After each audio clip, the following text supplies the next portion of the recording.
Hi guys, so the new leader of the DUP, Jeffrey Donaldson, spoke to Sky News about what he wants the Prime Minister to do. And he said that he's willing to give Boris Johnson a second chance. Yes, Boris Johnson a second chance. Now you have to remember that the DUP are in a bit of a fix, to put it mildly. They campaigned for Brexit, hoping that it would force the UK and the EU to put a border on the island of Ireland. That's a bet that they lost. And thank goodness that they did lose that bet.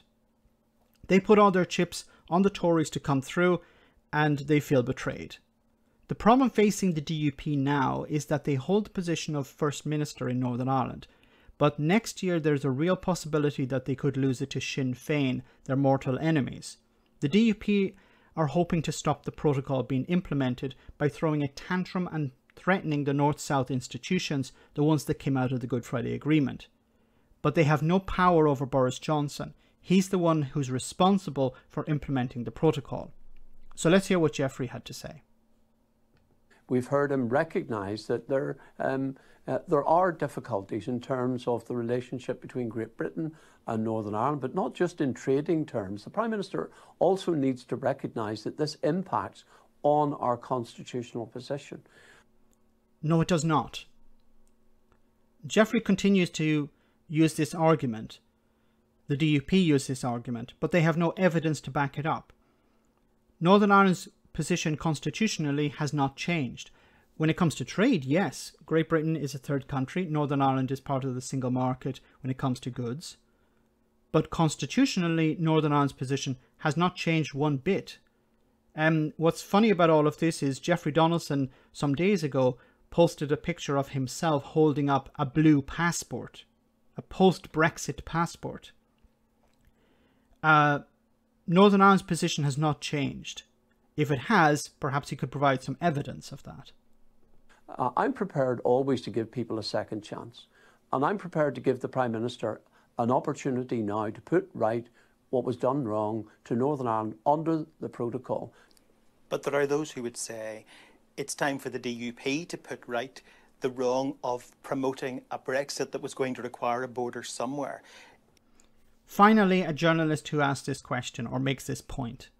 The DUP campaigned for Brexit. They instructed their supporters to vote for Brexit. And now they're suffering the consequences of Brexit. You know, as I said before, they bet the farm, they bet the house, whatever, on the Tories coming through. They were hoping that the Tories would force the EU, or the Tories would implement a Brexit that had a border on the island of Ireland. And they lost that.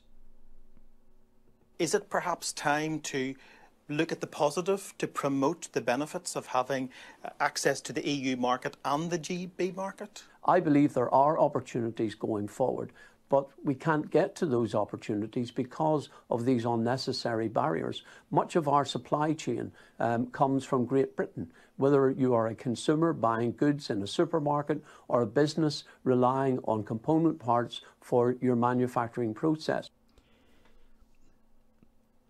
That was the case.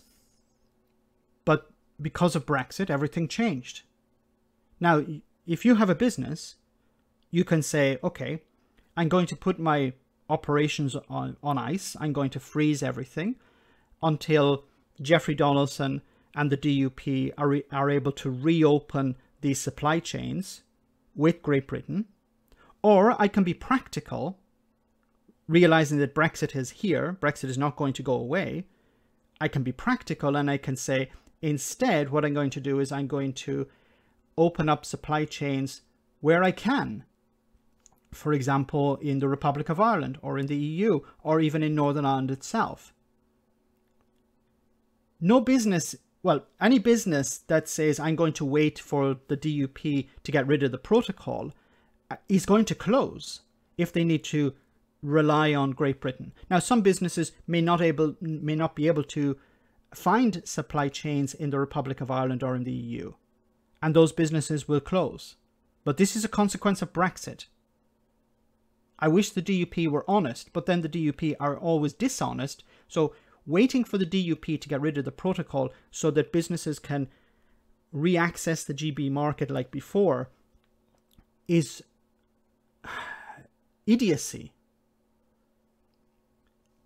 Businesses will adapt. They have to adapt. The situation has changed. And, you know, if I was a business owner, I'd be extremely angry with the likes of Jeffrey Donaldson because he campaigned for this change.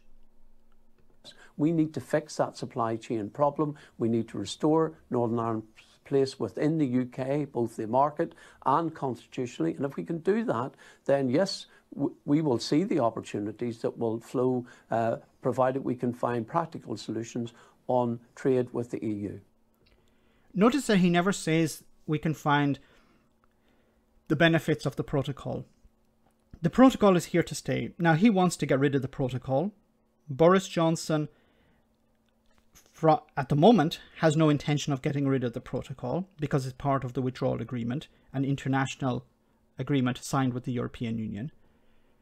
But Jeffrey Donaldson can throw any tantrums he wants. He has no power over Boris Johnson. He can say that he's willing to trust Boris Johnson again. But it's not going to make any difference.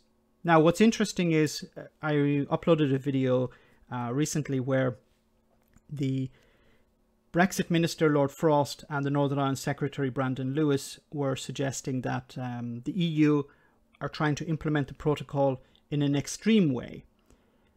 What is interesting also about that is they published their opinion piece days after they had resolved the issues that they had put inside the opinion piece with the European Union. So those issues were resolved, but they put them in the opinion piece, probably to convince people like DUP supporters, not Jeffrey Donaldson. I'm pretty sure Jeffrey knows what's happening here, but DUP supporters that, yes, the British government is still on your side. Trust us. We care about you. The DUP are desperate at the moment.